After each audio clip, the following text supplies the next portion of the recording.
Hello students, welcome to ASZ academy. मैं सुप्रीत पांडे आप लोगों का फिर से स्वागत करता हूं अपनी नई क्लास के साथ। तो आज हम लोग क्लास 10th का टॉप 100 MCQ सॉल्व करेंगे, जो कि हमारे एग्जाम के पॉइंट ऑफ व्यू से बहुत इंपॉर्टेंट है।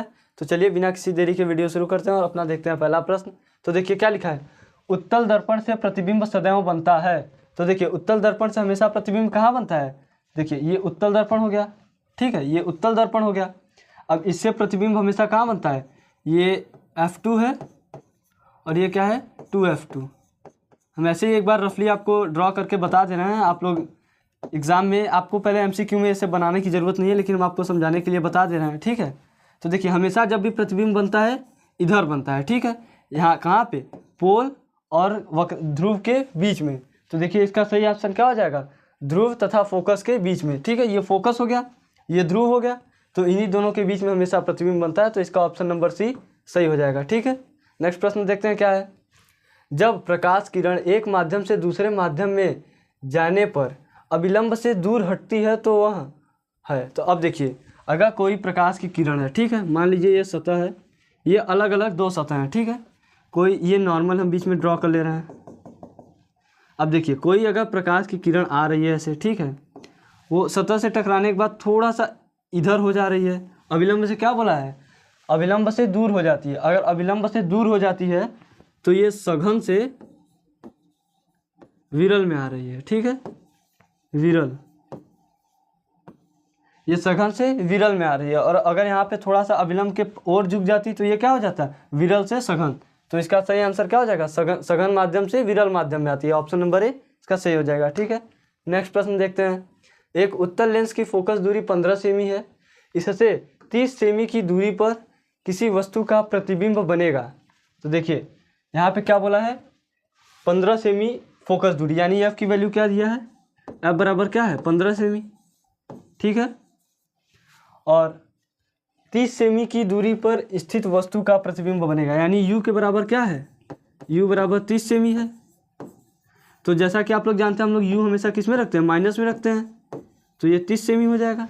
अब देखिए आप लोग एक फार्मूला जानते होंगे, यहाँ पे क्या बोला है, लेंस। तो लेंस का सूत्र क्या होता है, 1/f बराबर 1/v माइनस 1/u, ठीक है।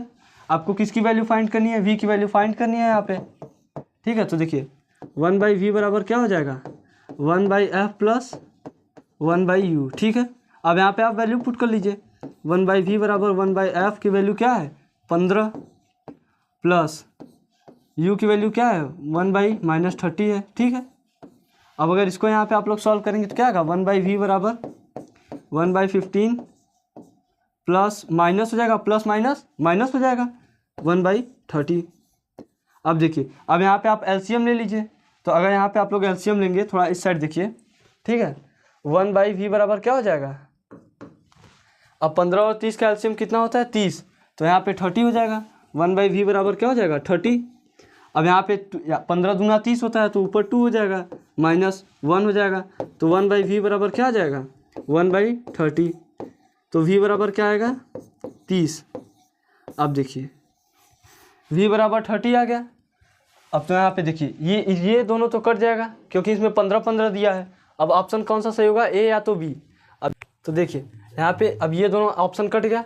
अब यहाँ देखिए ये क्या बोला है, वास्तविक उल्टा एवं वस्तु के आकार का, और ये क्या बोला है, दूसरी ओर वास्तविक उल्टा एवं वस्तु के आकार का। तो या तो पहले साइड बनेगा या तो दूसरे साइड बनेगा, इसमें यही आप ऑप्शन करेक्ट कर सकते हैं। तो देखिए यहाँ v की वैल्यू कितना है 30 और यहाँ पे u की वैल्यू भी कितना है 30, यानी इसका मतलब देखिए यहाँ पे अगर ऐसे होता है, यहाँ पे अगर ध्रुव होता है तो जितनी दूरी पे ये होता है उतनी दूरी पे इधर भी होगा, प्रतिबिंब बनेगा। यहाँ से अगर 30 सेमी इधर बन रहा है, ये माइनस में बन रहा है ये, क्योंकि अब देखिए यहाँ पे आप कोऑर्डिनेट अगर बनाएंगे, एक सेकेंड, अगर आप कोऑर्डिनेट बनाएंगे इसका तो इधर माइनस होता है इधर प्लस होता है, ठीक है। अब ये u की वैल्यू किस में रखी जाती है, 30 डिग्री माइनस में, 30 सेंटीमीटर। तो यहाँ पे ये माइनस में है तो ये दूसरी ओर जाके प्लस बनेगा ना। तो यहाँ पे प्लस में 30 आया तो क्या बनेगा, दूसरी ओर बनेगा, ठीक है। तो इसका ऑप्शन नंबर बी सही हो जाएगा। नेक्स्ट क्वेश्चन देखते हैं क्या है। जब श्वेत प्रकाश एक प्रिज्म से गुजरती है तो निर्गत प्रकाश में प्रिज्म के आधार से दूरस्थ प्रकाश का रंग कौन सा होगा। अब देखिए ये थोड़ा आपको सोचने वाला सवाल है। अगर ये प्रिज्म हो गया, ठीक है, यहाँ से कोई लाइट आई, अब यहाँ से ये 7 रंगों में निकल गई, 1 2 3 4 5 6 7, ठीक है। अब देखिए जिसमें सबसे ज़्यादा विचलन होगा वो सबसे पास में है, जिसमें सबसे कम विचलन होगा वो सबसे दूर है। तो सबसे, आप जानते हैं सबसे कम विचलन किस में होता है, लाल रंग में, ठीक है। और सबसे ज़्यादा किस में होता है, सबसे ज़्यादा बैंगनी रंग में होता है। तो यहाँ से क्या हो जाएगा, इसका सही ऑप्शन ऑप्शन नंबर बी हो जाएगा, क्योंकि ये सबसे दूर कौन सा है, लाल रंग। नेक्स्ट प्रश्न देखते हैं क्या है। एम्पियर सेकेंड किसका मात्रक है। तो एम्पियर सेकेंड किसका मात्रक होता है, आवेश का, ठीक है। ऑप्शन नंबर इसका सी सही हो जाएगा। तो नेक्स्ट प्रश्न देखिए क्या है। एक सेल से R1 तथा R2 दो प्रतिरोधों के तार समांतर क्रम में जोड़े जाते हैं। समांतर क्रम में, आप देखिए समांतर क्रम में जोड़े जाते हैं, ठीक है। यदि उनमें प्रवाहित धाराएं क्रमशः I1 तथा I2 एवं प्रति सेकंड उत्पन्न ऊष्माएं क्रमशः H1 तथा H2 हो तो ऊष्माओं का अनुपात ज्ञात कीजिए। अब देखिए ऊष्माओं का अनुपात ज्ञात करने के लिए आपके पास एक फॉर्मूला क्या है, H बराबर I² R इंटू टी, ठीक है। अब देखिए I² को हम क्या लिख सकते हैं, अब इसको हम लोग ये भी तो लिख सकते हैं। देखिए यहाँ से अगर H बराबर क्या लिख दें हम, I into R into T, ठीक है। अब आई आर मिलकर क्या होगा, V बराबर आई आर होता है, तो इसको हम आई वी इंटू टी लिख दें, ठीक है। अब देखिए अब यहाँ पे भी अगर हमको I की वैल्यू हटानी है, अब देखिए क्यों हटाई है, हमको ये समझिए कि I की वैल्यू हटानी क्यों है, क्योंकि यहाँ क्या तार समांतर क्रम में जोड़े जाते हैं और समांतर क्रम में V की वैल्यू सेम होती है लेकिन I की वैल्यू डिफरेंट होती है। तो जानते हैं आप लोग क्या होता है, V बराबर आई आर, तो यहाँ से I बराबर क्या आ जाएगा, V बाई आर। तो अगर हम इसको यहाँ पे लिखें तो V² बाई आर लिख दें, और यहाँ पे T की वैल्यू तो 1 हो जाएगी, क्योंकि क्या बोला है, प्रति सेकेंड, यानी हर 1 सेकेंड पे, ठीक है। तो यहाँ पे T की वैल्यू 1 हो जाएगी, तो इसका मल्टीप्लाई कर देंगे तो वही आ जाएगा। H बराबर क्या आ गया, V² बाई आर। अब देखिए आप लोग, अब हमको क्या फाइंड करना है, H1 अपॉन में H2। अब H1 के लिए अगर आप लोग रखेंगे तो V तो सेम होगा, V² अपॉन में R1 हो जाएगा, ठीक है। अब होल अपॉन में क्या हो जाएगा, H2 के लिए रखेंगे तो V² यहाँ पे भी सेम होगा, लेकिन यहाँ पे क्या हो जाएगा R2।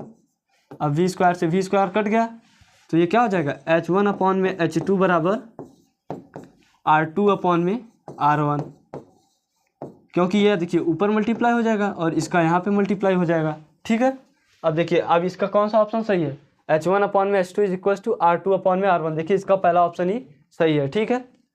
समझ में आया आप लोगों को। नेक्स्ट प्रश्न देखते हैं आप। चुंबकीय क्षेत्र की तीव्रता है, तो चुंबकीय क्षेत्र की तीव्रता क्या होता है, न्यूटन एम्पियर मीटर, ठीक है, न्यूटन पर एम्पियर मीटर। इसका थोड़ा ऑप्शन मिसप्रिंट है यहाँ पे, बी ऑप्शन सही हो जाएगा इसका, ठीक है। दूरदृष्टि दोष या दीर्घ दृष्टि दोष के निवारण के लिए कौन सा लेंस प्रयुक्त होगा। तो देखिए दूरदृष्टि दोष के लिए हम लोग उत्तल लेंस का प्रयोग करते हैं, ठीक है, उत्तल लेंस का। नेक्स्ट प्रश्न देखते हैं क्या है। अवतल दर्पण के सम्मुख ध्रुव और फोकस के बीच स्थित वस्तु का प्रतिबिंब बनता है। तो देखिए अवतल, यहाँ पे किसकी बात की जा रही है, अवतल दर्पण की। अवतल दर्पण क्या और कहाँ बोला जा रहा है, एक मिनट, ये अवतल यहाँ पे क्या हो जाएगा, P हो जाएगा, ये F हो गया, ये C हो गया, ठीक है।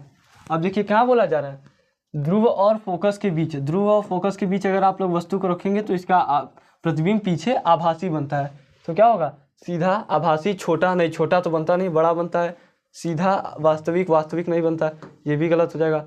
ये थोड़ा मिसप्रिंट, ये थोड़ा सीधा लिखा नहीं, ये सीधा है, ठीक है। क्या लिखा है, सीधा, और यहाँ पे भी ये क्या लिखा है, सीधा, ठीक है। सीधा, वास्तविक, आभासी और बड़ा, ठीक है, क्योंकि वास्तविक तो बनता ही नहीं, ये आभासी है, तो इसका ऑप्शन नंबर सी सही हो जाएगा, ठीक है। नेक्स्ट प्रश्न देखते हैं। एक लेंस से 0.2 मीटर दूर रखी वस्तु के आभासी प्रतिबिंब का आवर्धन 0.5 है, यह लेंस होगा। अब देखिए यहाँ क्या बोला गया है, लेंस से 0.2 मीटर दूरी पे, यानी u बराबर कितना दिया है, 0.2 मीटर में दिया है, ठीक है। और आवर्धन m बराबर कितना दिया है, 0.5। तो देखिए आप लोग क्या जानते हैं, v बाई यू बराबर क्या होता है, m होता है, ठीक है। अब यहाँ से v बाई यू की वैल्यू अगर आप रखेंगे तो u की वैल्यू तो हमेशा आप लोग जैसा कि जानते हैं मीटर माइनस में ही होता है, और लेंस है तो यहाँ पे भी माइनस ही लगेगा, ठीक है। अब यहाँ पे लेंस में क्या होता है, माइनस v बाई यू, तो यहाँ पे यहाँ माइनस होगा और इसकी वैल्यू माइनस में ही रखाएगा, तो -0.2, ठीक है। ये माइनस से माइनस कट गया, बराबर m की वैल्यू 0.5। देखिए यहाँ से अब भी का मल्टीप्लाई करेंगे तो क्या आएगा, अब यहाँ पे मल्टीप्लाई हो जाएगा तो 0.1 आ जाएगा, 5 2 जा 10 यानी 1 हो जाएगा, और 2 अंक के पॉइंट लगेगा तो 0.1 हो जाएगा। ठीक है, यहाँ से v की वैल्यू क्या आ गई 0.1। अब देखिए 0.1 यहाँ पे 1 दिया, ये गलत हो जाएगा, ये गलत हो जाएगा, ये भी गलत हो जाएगा। 0.1 केवल आपके ऑप्शन नंबर सी में है, तो इसका यही सही हो जाएगा। ठीक है, ऑप्शन नंबर सी। नेक्स्ट प्रश्न देखते हैं क्या है। जब श्वेत प्रकाश कांच के प्रिज्म से गुजरता है तो प्रिज्म के आधार की और अधिकतम झुकी प्रकाश की किरण का रंग होता है। देखिए इससे पहले हम लोग देखे थे सबसे कम कौन झुकता है, लाल रंग, सबसे ज़्यादा कौन झुकता है, बैगनी, क्योंकि इसमें सबसे ज़्यादा इसका ये विचलित होता है। ठीक है, देखिए नेक्स्ट प्रश्न क्या है। बिजली फिलामेंट जो बना होता है वो किसका बना होता है, तो वो किसका बना होता है, टंगस्टन का, क्योंकि इसमें इसका मेल्टिंग पॉइंट टंगस्टन का बहुत ज़्यादा होता है, लगभग 3000 डिग्री सेल्सियस पे ये मेल्ट होता है, इसलिए हम लोग किसका, टंगस्टन का प्रयोग करते हैं। विद्युत सेल में रूपांतरण होता है, तो विद्युत सेल में आप लोग जैसा कि जानते हैं रासायनिक ऊर्जा का विद्युत ऊर्जा में रूपांतरण होता है। ठीक है, नेक्स्ट प्रश्न देखते हैं क्या होगा। किसी वस्तु का आभासी एवं आकार में बड़ा प्रतिबिंब बनाने के लिए कौन सा दर्पण का प्रयोग होगा, तो देखिए आभासी एवं आकार में बड़ा प्रतिबिंब बनाने के लिए दर्पण का प्रयोग होगा। क्या बोला है, दर्पण का। तो आभासी तो देखिए उत्तल दर्पण जो होता है वो भी आभासी बनाता है, लेकिन वो छोटा बनाता है। जब हम लोग अवतल दर्पण देखते हैं तो जब यहाँ पे देखिए F और P के मध्य रखते हैं हम लोग वस्तु को, तो इसका आभासी और बड़ा प्रतिबिंब बनता है। तो इसका सही ऑप्शन क्या हो जाएगा, ऑप्शन नंबर सी, अवतल दर्पण। ठीक है, यही लेंस की बात करता है तो उत्तल लेंस हो जाता है। ठीक है, नेक्स्ट प्रश्न क्या है। किसी वस्तु का आभासी एवं आकार में बड़ा प्रतिबिंब बनाने के लिए कौन से लेंस का प्रयोग करेंगे, देखिए हमने अभी बात किया, तो कौन सा लेंस होगा, उत्तल लेंस, इसका ऑप्शन नंबर ए सही हो जाएगा। नेक्स्ट प्रश्न देखते हैं क्या है। आकाश के नीला रंग दिखाई देने का कारण है, तो प्रकीर्णन के कारण हम लोग को आकाश नीला दिखाई देता है। ठीक है, नेक्स्ट प्रश्न देखते हैं क्या है। प्रकाश की चाल अधिकतम होती है, तो निर्वात में जो है वो प्रकाश की चाल सबसे अधिकतम होती है। ठीक है, नेक्स्ट प्रश्न क्या है। यदि 3 विभिन्न मानों के प्रतिरोध को श्रेणी क्रम संयोजन में जोड़ा जाए तो उन सभी के में निश्चित रूप में एक ही मान होगा। तो देखिए यहाँ क्या बोला है, श्रेणी क्रम में, तो श्रेणी क्रम में जो I की वैल्यू होती है वो क्या होती है, समान होती है, यानी विद्युत धारा जो होता है वो समान होता है, लेकिन विभवांतर जो होता है वो अलग अलग होता है। ठीक है, अलग अलग विभवांतर जो है अलग अलग होता है। तो इसमें देखिए पहला ऑप्शन क्या है, प्रत्येक प्रतिरोध के लिए सिरों के बीच विभवांतर नहीं, ये बराबर नहीं होगा। प्रत्येक प्रतिरोध में उत्पन्न होने वाली ऊष्मा नहीं, ये भी बराबर नहीं होगी। प्रत्येक प्रतिरोध में प्रवाहित होने वाली विद्युत धारा, हाँ देखिए हमने देखा ना I की वैल्यू जो होती है वो समान होती है, तो इसका ऑप्शन नंबर सी सही हो जाएगा। ठीक है, नेक्स्ट प्रश्न देखते हैं क्या है। किसी विद्युत परिपथ में किसी प्रतिरोध के सिरों के बीच विभवांतर की इकाई होती है, तो विभवांतर की इकाई क्या होती है, वोल्ट होती है। ठीक है, ऑप्शन नंबर सी इसका सही हो जाएगा। जब श्वेत प्रकाश कांच के प्रिज्म से गुजरता है तो प्रिज्म के आधार की ओर अधिकतम झुकी हुई प्रकाश की किरण कौन सी होती है, बैगनी होती है। ये क्वेश्चन रिपीट हो गया है 2 बार, तो इसका ऑप्शन नंबर डी सही है। ठीक है, नेक्स्ट प्रश्न क्या है। किसी वस्तु का अवतल दर्पण द्वारा बना प्रतिबिंब आभासी, सीधा एवं वस्तु से बड़ा पाया जाता है, वस्तु की स्थिति कहाँ होनी चाहिए। तो देखिए क्या बोला है, अवतल दर्पण है। ठीक है, अवतल दर्पण में आभासी की बात बोल दिया। अब आप देखिए आभासी केवल अवतल दर्पण में एक ही केस में बनता है, कहाँ पे, जब मुख्य अक्ष और ध्रुव के बीच में रखा हो। तो यहाँ क्या बोला है, मुख्य फोकस तथा वक्रता केंद्र के बीच में नहीं, ये नहीं होगा। वक्रता केंद्र पर, ये भी नहीं होगा। वक्रता केंद्र के पार, ये भी नहीं होगा। दर्पण होगा, यहाँ पे थोड़ा ये गलत लिख दिया है, दर्पण के ध्रुव तथा मुख्य फोकस के बीच में। ठीक है, तो इसका ऑप्शन नंबर डी सही होगा। तो देखिए नेक्स्ट प्रश्न क्या है। किसी शब्दकोश में पाए छोटे अक्षरों को पढ़ते समय आप निम्न में से कौन से लेंस का प्रयोग करना पसंद करेंगे। तो इसमें हम लोग देखिए क्या करते हैं, उत्तल लेंस का प्रयोग करते हैं। ठीक है, और 5 सेमी फोकस दूरी का उत्तल लेंस का प्रयोग करेंगे। ठीक है, नेक्स्ट प्रश्न देखते हैं क्या है। किसी गोलीय दर्पण तथा किसी पतले गोलीय लेंस दोनों की फोकस दूरियां प्रत्येक 15 सेमी है। दर्पण तथा लेंस संभवतः होगा। अब देखिए यहाँ पे क्या बोला है, 15 सेमी। यहाँ पे किस में है 15 सेमी, पॉजिटिव में। तो उत्तर जो अवतल दर्पण और अवतल लेंस होते हैं उसमें फोकस दूरी प्लस में होती है। ठीक है, तो ये क्या हो जाएगा, दोनों अवतल हो जाएंगे। ठीक है, नेक्स्ट प्रश्न देखते हैं क्या है। मानव नेत्र के जिस भाग पर किसी वस्तु का प्रतिबिंब बनता है वह कहलाता है, तो वो क्या कहलाता है, दृष्टिपटल। इसी को हम लोग क्या बोलते हैं, इसी को रेटिना बोलते हैं। अब आपको रेटिना ना देखे दृष्टिपटल दे दिया तो आप कंफ्यूज मत होइएगा। ठीक है, इसका ऑप्शन नंबर डी सही हो जाएगा। नेक्स्ट प्रश्न देखते हैं क्या है। 2 चालक तार जिनके पदार्थ की लंबाई व्यास सब समान है किसी विद्युत परिपथ में पहले श्रेणी क्रम में और फिर पार्श्व क्रम में संयोजित किए जाते हैं श्रेणी क्रम और पार्श्व क्रम संयोजन में उत्पन्न ऊष्माओं का अनुपात होगा। तो देखिए इसमें उत्पन्न ऊष्माओं का अनुपात क्या होता है, 1:4 होता है। ठीक है, 1:4। नेक्स्ट प्रश्न देखते हैं क्या है। लघु पतन के समय परिपथ में विद्युत धारा का मान। देखिए जब आप लघु पतन मतलब क्या होता है, शॉर्ट सर्किट। जब शॉर्ट सर्किट होता है तो उसमें विद्युत धारा का मान बहुत ज़्यादा बढ़ जाता है। ठीक है, तो इसका क्या हो जाएगा, बहुत अधिक बढ़ जाएगा। नेक्स्ट प्रश्न देखते हैं क्या है। विद्युत धारा उत्पन्न करने वाली युक्ति को कहते हैं, तो इसको क्या बोलते हैं, जनित्र। जनित्र माने जनरेटर, जनरेटर का हम लोग प्रयोग करते हैं। ठीक है, किसी वस्तु का से बड़ा आभासी प्रतिबिंब बनाने वाला दर्पण है। बड़ा आभासी कौन बनाता है, अवतल लेंस। ठीक है, मानव नेत्र के जिस भाग पर किसी वस्तु का प्रतिबिंब बनता है वह होता है, तो वो क्या होता है, दृष्टिपटल होता है। ठीक है, रेटिना। ये 2 क्वेश्चन रिपीट हो गए हैं और कोई बात नहीं, आपका ये क्या हो जाएगा, रेटिना। ठीक है, बी ऑप्शन नंबर से हो जाएगा। नेक्स्ट प्रश्न देखते हैं। आप देखिए यहाँ से आपके बायो के क्वेश्चन शुरू हो गए। तो पराग कोष में होता है, तो पराग कोष में क्या होता है, पराग के कण होते हैं, परागण। और पादप में जाइलम का मुख्य कार्य होता है, तो पादप में जाइलम का मुख्य कार्य क्या होता है, जल का संवहन। और फ्लोएम का कार्य क्या होता है, खनिज पदार्थों का संवहन। ठीक है, मस्तिष्क उत्तरदायी है, तो मस्तिष्क, अब देखिए ऑप्शन पढ़िए क्या लिखा है, सोचने के कार्य के लिए। तो सोचने के लिए हम लोग मस्तिष्क का प्रयोग करते हैं। शरीर संतुलन के लिए ये भी जरूरी है। हृदय स्पंदन के लिए, इसके लिए भी मस्तिष्क उत्तरदायी होता है। तो सभी कार्यों के लिए इसका ऑप्शन नंबर डी सही हो जाएगा। ठीक है, सभी कार्यों के लिए मस्तिष्क उत्तरदायी है। पायरुवेट के विखंडन से यह कार्बन डाइऑक्साइड तथा जल ऊर्जा देता है। ठीक है, यह होती है। तो देखिए पायरुवेट का विखंडन कहाँ होता है, माइटोकॉन्ड्रिया में होता है। ठीक है, नेक्स्ट प्रश्न देखते हैं क्या होगा। मनुष्य के हृदय में कोष्ठों की संख्या होती है, तो मनुष्य के हृदय में कोष्ठों की संख्या 4 होती है।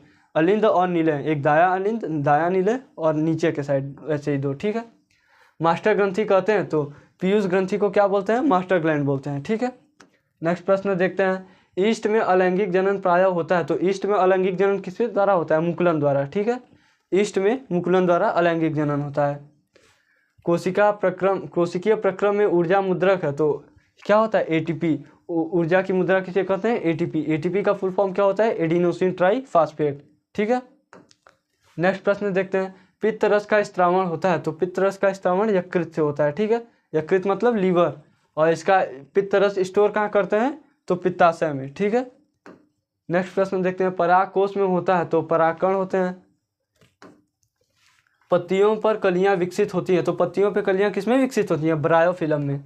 ब्रायोफिलम में पत्तियों पर कलियां विकसित होती हैं। नेक्स्ट प्रश्न क्या, एक लिंगी फूल का उदाहरण है, तो पपीते का फूल एक लिंगी होता है, गुलाब का नहीं होता, सरसों का भी नहीं होता, आम का भी नहीं होता। तो इसका सही ऑप्शन क्या हो जाएगा, ऑप्शन नंबर ए, पपीते का फूल एक लिंगी होता है। ठीक है, स्वस्थ मनुष्य में समानता रक्तदाब होता है, तो रक्तदाब जो ब्लड प्रेशर होता है वो कितना होता है, 120 सही 80, 120/80। निम्नलिखित में से कौन आहार श्रृंखला का निर्माण करता है। ठीक है, तो देखिए क्या लिखा है, घास, गेहूं और आम, ये नहीं करता, ये गलत हो जाएगा। घास, बकरी, मानव, ये सही हो जाएगा। ठीक है, क्योंकि घास, बकरी और मानव जो है आहार श्रृंखला का निर्माण करते हैं, तो इसका बी ऑप्शन सही है।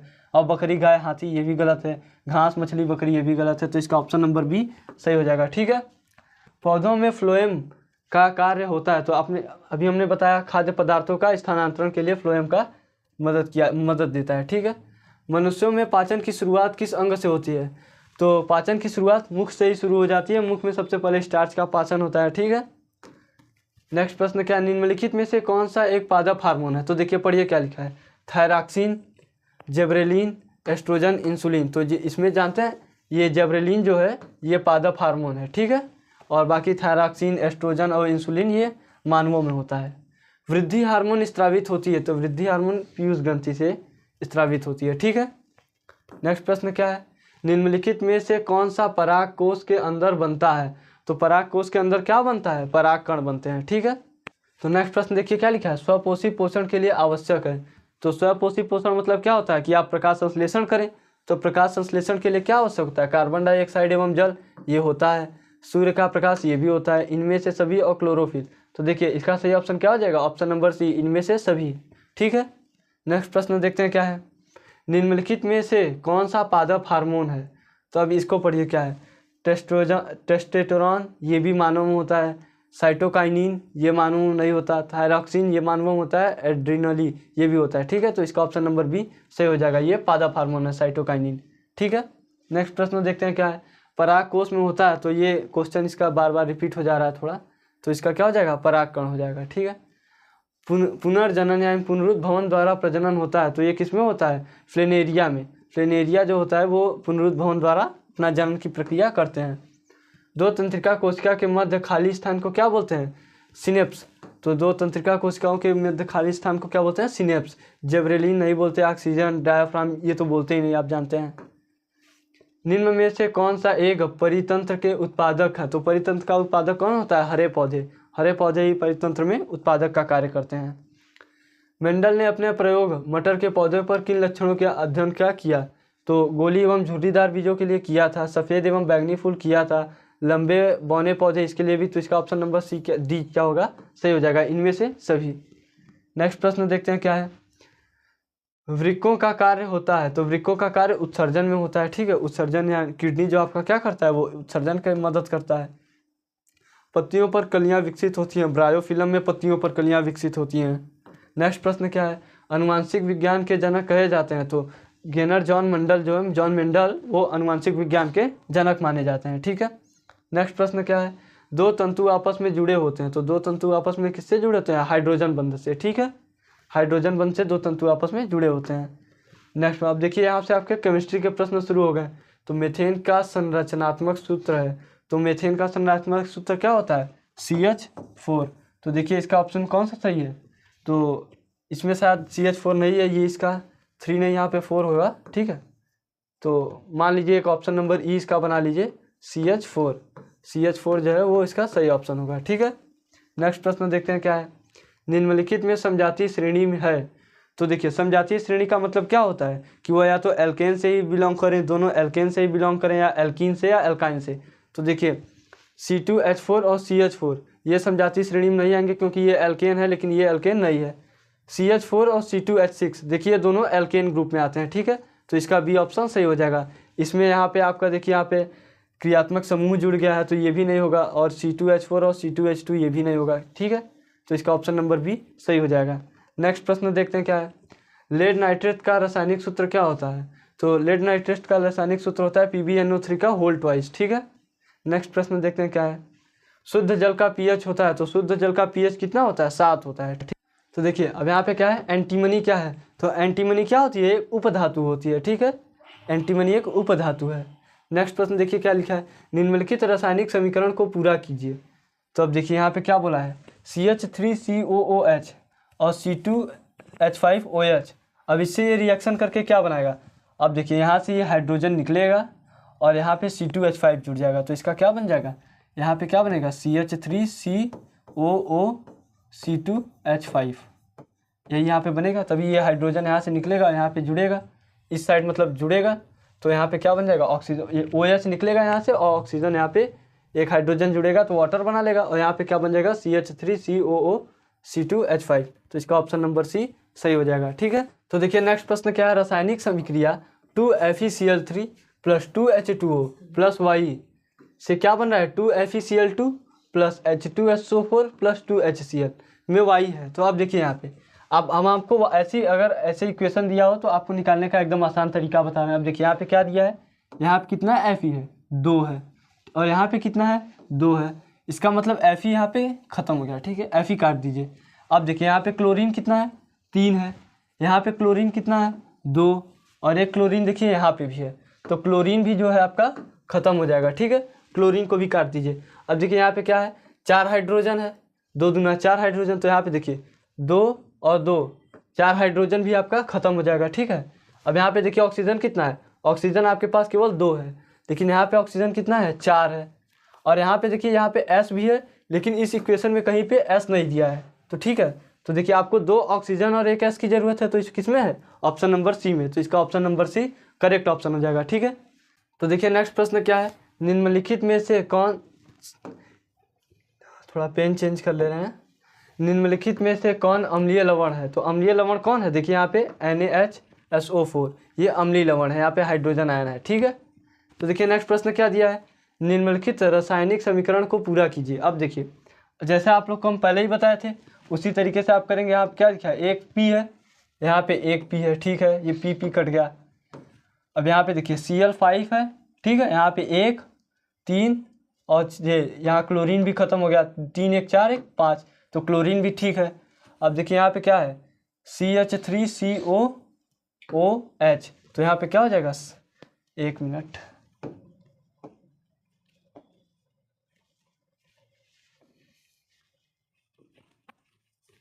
तो देखिए यहाँ पे क्या हो जाएगा CH3COOH, तो इसका क्या हो जाएगा CH3COOH, ठीक है, तो इसका ऑप्शन नंबर भी सही हो जाएगा।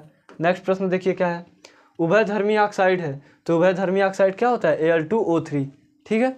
नेक्स्ट प्रश्न देखते हैं क्या है, प्रोपेन का रासायनिक सूत्र होगा, तो प्रोप माने 3, तो 3 कार्बन कहाँ है यहाँ पे C3H8। अब यहाँ पे क्या बोला है प्रोपेन, एन माने एल्केन, यहाँ पे सिंगल बॉन्ड होना चाहिए, तो ये देखिए CnH2n+2 वाले फार्मूला में अगर आप यहाँ पे n की वैल्यू 3 रखेंगे तो ये यही बनेगा, ठीक है। नेक्स्ट प्रश्न देखते हैं, प्रोपेनल में क्रियात्मक समूह है, तो प्रोपेनल अल है, अल माने क्या होता है अल्कोहल, तो यहाँ पे क्या हो जाएगा OH, ठीक है, इसका ऑप्शन नंबर सी सही है। नेक्स्ट प्रश्न देखते हैं क्या है, उदासीन घोल का pH मान होता है, तो उदासीन घोल का pH कितना होता है 7 होता है, जिसका pH वैल्यू 7 होती है वो घोल क्या होता है उदासीन होता है। नेक्स्ट प्रश्न देखते हैं क्या है, निम्नलिखित में कीटोन है, तो देखिए कीटोन मतलब ओन आना चाहिए लास्ट में, तो मेथेनॉल ये तो नहीं है, यहाँ पे ऑल है यानी अल्कोहल, एथेनॉल ये भी नहीं होगा, यहाँ पे भी अल्कोहल है, प्रोपेनोन है, तो यहाँ पे क्या है कीटोन है, इसका ऑप्शन नंबर सी करेक्ट हो जाएगा। यहाँ प्रोपीन है तो ईन आ गया, तो ये भी नहीं होगा, इसका ऑप्शन नंबर जो सी है वो करेक्ट हो जाएगा, ठीक है। नेक्स्ट प्रश्न देखते हैं क्या है, ठंडे जल का हाइड्रोजन से अभिक्रिया कराने वाली गैस है, तो देखिए ठंडे जल से अभिक्रिया कराने पे हाइड्रोजन गैस कौन देता है, आप लोग एक श्रेणी जानते होंगे, काशी नाम का माली आलू जरा फीके बनाता है, तो उसी में देखिए काशी जो आ गया ना, तो ये के इसमें जो है सही ऑप्शन हो जाएगा, ऑप्शन नंबर सी। अब आप पोटेशियम से अगर आप ठंडे जल से अभिक्रिया कराएंगे तो वो हाइड्रोजन गैस उत्पन्न करेगा, ठीक है। तो देखिए नेक्स्ट प्रश्न क्या है, कार्बोनेट अयस्क की समिति वायु में उच्च ताप तक गर्म करके ऑक्साइड प्राप्त करने की क्रिया क्या कहलाती है, तो इसको क्या बोलते हैं निस्तापन बोलते हैं, ठीक है। नेक्स्ट प्रश्न देखते हैं क्या होगा, रासायनिक अभिक्रिया CuSO4 + FeSO4 + Cu दे रहा है, ये क्या अभिकारक है, ये उत्पाद है, ठीक है। अब देखिए यहाँ पे क्या है, ये एक है जियो Fe है, ये Cu को विस्थापित करके इसके जगह आ जा रही है, तो क्या है ये विस्थापन अभिक्रिया का उदाहरण है, ठीक है। नेक्स्ट प्रश्न देखते हैं क्या होगा, प्लास्टर ऑफ पेरिस का सूत्र है, तो प्लास्टर ऑफ पेरिस का सूत्र क्या होता है CaSO4.2H2O, ठीक है, ये इसका प्लास्टर ऑफ पेरिस का रासायनिक सूत्र हो गया। नेक्स्ट प्रश्न देखते हैं क्या है, pH 8.5 वाला विलयन है, तो देखिए अगर कोई किसी का pH 7 से अधिक है तो ये क्या हो जाएगा, ये क्षार में आता है, अगर 7 से कम है तो ये क्या होगा अम्ल हो जाएगा, ठीक है, और अगर 7 ही है तो क्या हो जाएगा उदासीन हो जाएगा। तो यहाँ पे ये क्या है, इसका क्या बोला है यहाँ पे pH वैल्यू 8.5 वाला, 8.5 क्या है 7 से अधिक है, तो ये क्या हो जाएगा ये क्षारीय हो जाएगा, ठीक है। देखिए नेक्स्ट प्रश्न क्या है, CH3CCHO यहाँ पे जुड़ा है, इसका IPSC नेम बनाना है। देखिए यहाँ पे इसको पहले हम लोग बना लेते हैं, CC अपॉन नया C है, यहाँ पे CHO जुड़ा है, ठीक है, ये CHO है।